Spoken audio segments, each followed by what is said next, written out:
नमस्कार साथियों। दोस्तों, सीबीएसई ने सत्र 2020 और 21 के लिए जो रिड्यूस सिलेबस है वो जारी कर दिया है। काफ़ी बच्चे खुश हैं कि उनका 30% कम हो गया, 30% कम हो गया। कुछ सब्जेक्ट्स में तो वाकई में 30% कम हुआ है, लेकिन मैं आपको बताना चाहूँगा एक्चुअल रियलिटी। तो सीबीएसई ने कैसे किया, कैसे और कौन से चैप्टर्स हटाए हैं, कौन से टॉपिक्स हटाए हैं, वो इस वीडियो के माध्यम से पूरी की पूरी डिटेल दी जाएगी। अतः इकोनॉमिक्स के अगर आप स्टूडेंट हैं तो आपके लिए ये वीडियो काम की हो सकती है। इसलिए इस वीडियो को आपने अंत तक देखना है और इसके जो मेन पॉइंट्स है उसको अपनी कॉपी में, नोटबुक में नोट कर लेना है, ताकि बार बार में आपको कहीं दूर जाने की ज़रूरत ना हो। तो दोस्तों, जो हमारी इकोनॉमिक्स है 12th की, उसके दो बुक्स हैं, मैक्रो इकोनॉमिक्स और इंडियन इकोनॉमिक्स। तो इन दोनों के ही जो चैप्टर्स हैं वो कोई भी पूरा चैप्टर इसमें से डिलीट नहीं किया गया। मतलब पूरा का पूरा चैप्टर डिलीट नहीं है, उसके कुछ जो टॉपिक्स हैं उनको कम कर दिया गया। ये मैंने आपको पहले भी वीडियो में बताया था कि जो है सीबीएसई पूरा चैप्टर नहीं कम करेगी, और इकोनॉमिक्स जैसा जो मेन सब्जेक्ट है जिसमें कि बच्चों का जो बेस है वो काफ़ी ज़रूरी चाहिए, तो उनको सारी सारी चीज़ें पढ़नी ज़रूरी है। सीबीएसई ने एक और चीज़ इसमें बताई है कि ये टॉपिक्स तो सारे पढ़ने ही पढ़ने हैं हमें, चाहे वो डिलीटेड हो या ना हो, लेकिन वो परीक्षा में नहीं पूछे जाएंगे। तो आइए देख लेते हैं कि कौन सा सब्जेक्ट और कौन सा जो टॉपिक लेसन है वो कितने मार्क्स का है और कितना उसमें टाइम लगेगा। तो देखिए, हमारा जो पहला है Indian income and related aggregates. तो ये जो चैप्टर है वो पूरी इकोनॉमिक्स, मैक्रो इकोनॉमिक्स की जान है। ये मेन पॉइंट्स है। इंडियन जो हमारी अर्थव्यवस्था है और नेशनल इनकम है वो हमारे लिए काफ़ी ज़रूरी है। तो सीबीएसई ने इससे कोई भी छेड़खानी नहीं की। तो ये पूरा का पूरा 10 मार्क्स का है, तो सबसे बड़ा चैप्टर इसको कह सकते हैं हम। इसमें न्यूमेरिकल्स आपके आ सकते हैं, जैसे कि इनकम, जो हमारे नेशनल इनकम को कैलकुलेट करना है होता है, तो इस तरह के क्वेश्चंस इसमें आ जाते हैं। और इसके साथ साथ थ्योरी के भी क्वेश्चंस आते हैं। तो ये चैप्टर है, आपने अच्छी तरह से इसको देखना है, काफ़ी इम्पोर्टेंट चैप्टर है। तो इसमें से कोई डिलीशन नहीं हुआ। अब हमारा जो सेकंड है money and banking. Money and banking में क्या है हमारा, तो मनी और बैंकिंग 6 मार्क्स का है और 8 पीरियड इसके लिए लेने हैं। तो इसमें से कुछ जो हमारे पॉइंट्स हैं वो डिलीट किए गए हैं। तो मैं आपको पहले ही इसके बारे में बता देता हूँ, फिर जो जो डिलीशन हुए हैं उसको मैं आपको बताऊंगा। तो मनी एंड बैंकिंग 6 मार्क्स का आपका है। इसमें लॉन्ग क्वेश्चन भी पूछा जा सकता है, शॉर्ट क्वेश्चन भी पूछे जा सकते हैं। फिर अगला है determination of income and employment. तो यहाँ पर जो इनकम है हमारा, डिटर्मिनेशन इनकम एम्प्लॉयमेंट, ये 12 नंबर का हमारा है और ये भी मेन पॉइंट है। इसमें भी काफ़ी अच्छे अच्छे क्वेश्चंस आते हैं। फिर हमारा बजट एंड द इकोनॉमी, तो 6 मार्क्स का ये है। इसमें से कुछ डिलीशन हुए हैं, मैं अभी आपको बताऊंगा उसके बारे में। तो ये सारे डिलीशन आप अपने अपने ध्यान से देख लेने हैं और फिर बाद में आपको बताना है कि क्या ये डिलीशन आपके सही हैं या नहीं है। तो अब देख लेते हैं अगला हमारा जो गवर्नमेंट बजट एंड इकोनॉमी। ये 6 मार्क्स का है। इसमें से कुछ डिडक्शन हुआ है। इसके बाद में बैलेंस ऑफ पेमेंट 6 मार्क्स का है। तो ये सारे के सारे आपके जो हमारे मैक्रो के क्वेश्चंस हैं। और अब हम इंडियन इकोनॉमी को देख लेते हैं। तो इंडियन इकोनॉमी में पहला जो है हमारा 1947 से 90 तक का जो डेवलपमेंट था हमारा और इकोनॉमी रिफॉर्म्स थे, ये 12 मार्क्स का हमारा चैप्टर है।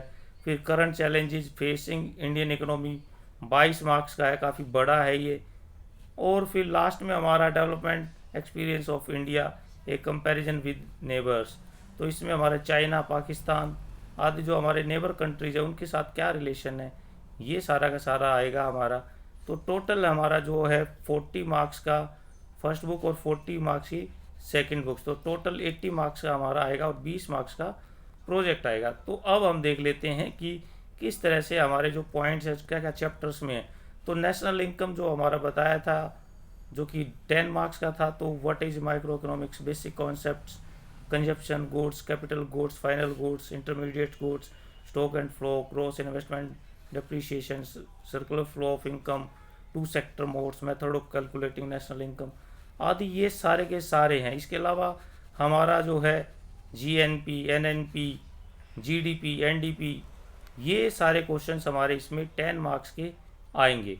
अब मनी और बैंकिंग में देखिए हमारे कुछ डिलीशन हुआ है। तो money, meaning and supply of money, currency held by the public and net demand deposit by held by commercial banks. तो कमर्शियल बैंक्स के बारे में इसके अंदर आएगा। अब यहाँ पे कुछ मनी जो क्रिएशन है बाय कमर्शियल बैंक सिस्टम, बहुत इंपॉर्टेंट क्वेश्चन आता है। तो सेंट्रल बैंक्स का फंक्शन, एग्जांपल जैसे हमारा यहाँ central bank reserve bank of India है, तो bank, banker bank, control of credit. अब इसमें से जो डिलीशन कर दिए हैं वो क्या है, हमारे credit through bank, control of credit through bank का पॉइंट हमारा डिलीट कर दिया है। इसके अलावा जो बैंक्स हमारे, जो रिजर्व बैंक है, कई तरह से क्रेडिट को रोकता है, रुपए पैसे की जो आवाजाही है, फ्लो है, उसको रोकता है। तो CR, SLR, repo rate and reserve repo rate, open market operations, margin requirement, ये पॉइंट हमारे इसके डिलीट कर दिए हैं।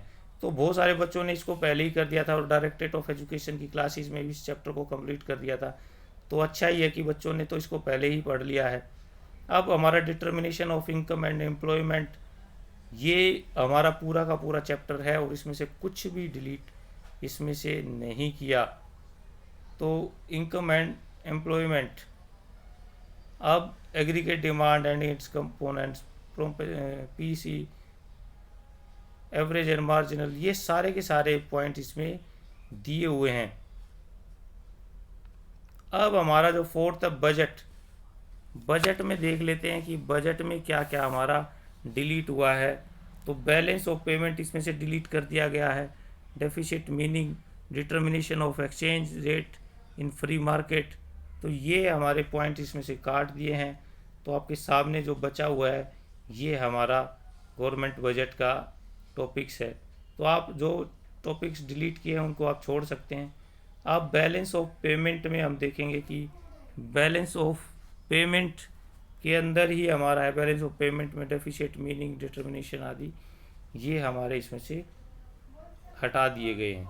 तो बजट का पूरा चैप्टर आपका आएगा, जबकि बैलेंस ऑफ पेमेंट में से 2-3 जो पॉइंट्स है वो काट दिया। अब इंडियन इकोनॉमी में बहुत कुछ नहीं कटा है। तो इंडियन इकोनॉमी क्योंकि हमारे देश की ज़रूरत है तो उसको तो देखना ज़रूरी है। तो current challenges facing Indian economy, इसको हमारा इसमें से जो हमारा कुछ जो टॉपिक्स हटाए हैं, तो introduction state of Indian economy, ये तो हमारा पूरा का पूरा रहेगा।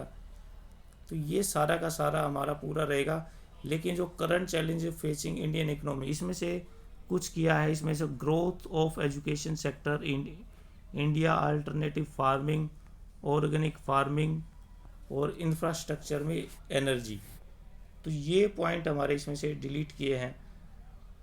तो जब हमने पूरा अच्छी तरह से इसको देखा तो पाया कि जो बता रहे थे कि 30% कम होगा, तो इकोनॉमिक्स में 30% के करीब इसको हम नहीं कह सकते कि 30% हो गया है। हालांकि कुछ बच्चों को राहत तो मिलेगी, लेकिन क्योंकि इकोनॉमिक्स एक मेन सब्जेक्ट है और इसकी ज़रूरत काफ़ी आगे तक है, इसलिए इसमें से ज़्यादा छेड़छाड़ यहाँ पे नहीं की गई। अब इसके बाद में जो प्रोजेक्ट है वो 15 पीरियड्स का है और इसमें आपके 20 मार्क्स का प्रोजेक्ट हमारा रहेगा। तो ये आप इसमें से इकोनॉमिक्स कोड जो 30 है उसका आप देख सकते हो कि कौन सा जो चैप्टर है वो कितने % की वेटेज लिए हुए है। तो प्रोजेक्ट वर्क के लिए भी काफ़ी जो सुझाए गए हैं, तो आप पूरे के पूरे सर्कुलर्स में से इनको देख सकते हैं और इनमें से कोई चूज कर सकते हैं। अब प्रोजेक्ट का जो स्कोप है वो आपने देखना कि किस तरह से उसका टाइटल चूज करना, कैसे कलेक्शन करना, रिसर्च मटेरियल, ये सारा का सारा काम आपने 11th में देख लिया था कि किस तरह से हमने अपना मटेरियल इकट्ठा करना है, कैसे ऑर्गेनाइज करना है, कैसे एनालिसिस करना है। तो ये सारे के सारे आपने उसमें से देख लिए थे। अब इसके बाद में जो चेक लिस्ट आपकी इंट्रोडक्शन है, आपने इसको देख लेना अच्छी तरह से। अगर कोई प्रॉब्लम आपको फेस हो तो आप कमेंट बॉक्स में डाल सकते हैं। तो मार्किंग स्कीम में हमारा ये वाला मार्किंग स्कीम रहेगा कि रिलेवेंस ऑफ टॉपिक कैसा था, प्रोजेक्ट नॉलेज कितनी थी, रिसर्च वर्क कैसा था, प्रेजेंटेशन वाइवा कैसा रहा। तो ये सारी की सारी चीज़ें आप इसमें कर सकते हैं। और कुछ सीबीएसई ने सुझाए भी है टॉपिक्स, तो आप इनमें से देख के और चूज कर सकते हैं अपने टीचर्स के साथ मिलकर। तो वीडियो आपको कैसी लगी है कमेंट बॉक्स में आप ज़रूर बताएं। और हमारे साथ आपका बना रहना काफ़ी ज़रूरी है, आप हमारे साथ बने रहें। और कोई भी प्रॉब्लम आपको लगे किसी भी सब्जेक्ट से रिलेटेड या सब्जेक्ट इकोनॉमिक्स से रिलेटेड कोई टॉपिक आपका अधूरा रहे, तो आप कमेंट बॉक्स में कुछ लिख सकते हैं। धन्यवाद।